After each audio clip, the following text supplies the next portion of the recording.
Spinal muscular atrophy एक ऐसी genetic बीमारी जिसमें शरीर की मांसपेशियों को चलाने वाली नसें धीरे धीरे कमज़ोर हो जाती हैं।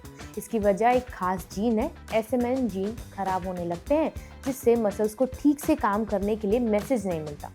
नतीजन वो इंसान चलने, बैठने, खड़े होने, हाथ पैर हिलाने जैसे बेसिक काम नहीं कर पाता। ये बीमारी जन्म से होती है, पेरेंट्स की जीन्स के कारण। इसके बारे में मैंने आपको क्यों बताया? ताकि आपको हंसी आ जाए, हंस सकें आप। नहीं, चलिए शायद मैंने ज़्यादा ही साफ बता दिया।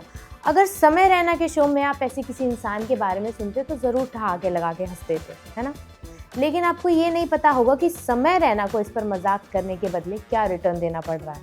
उन्हें अब अपने शो की अपने हिस्से से होने वाली कमाई डोनेट करनी होगी and it's an order from Supreme Court. चौंकिए मत, आइए जान लीजिए अपने फेवरेट कॉमेडियन के हिस्से आए फैसले के बारे में। हाय, मेरा नाम है अनु और आप देख रहे हैं बजर बट्टू एंटरटेनमेंट पर मास्टर शॉट। सुप्रीम कोर्ट में समय रैना और 4 सोशल मीडिया इन्फ्लुएंसर्स या स्टैंड अप कॉमेडियन को बुलाया गया था। उनके ऊपर डिसेबल्ड लोगों पर मजाक और अपमान करने के आरोप लगे हैं, खासकर स्पाइनल मस्कुलर एट्रोफी जैसी बीमारियों से पीड़ित लोगों के प्रति। बेंच में जस्टिस सूर्यकांत और जॉय माल्या बागची ने केस की सेंसिटिविटी को देखते हुए कहा कि फ्रीडम ऑफ स्पीच की हदें तब तक नहीं होनी चाहिए जब तक वो किसी के डिग्निटी को हर्ट ना करे।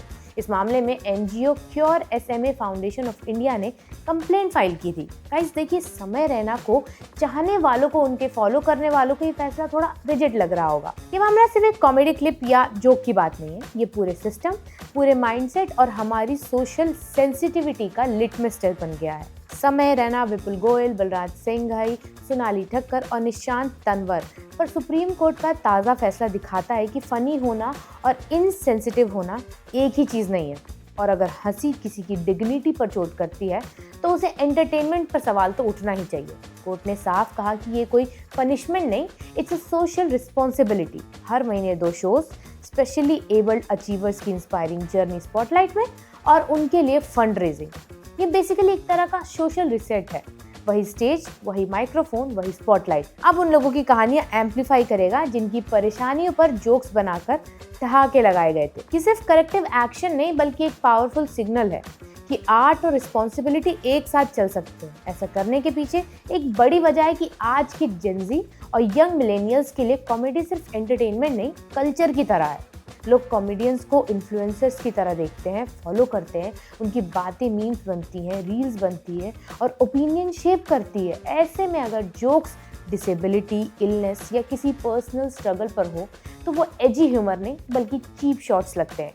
कॉमेडी का मतलब ये नहीं है कि ऑडियंस हंसे ही। कभी कभी कॉमेडी का टेस्ट ये भी होता है कि आप किस पर जोक नहीं करते। That's where maturity kicks in.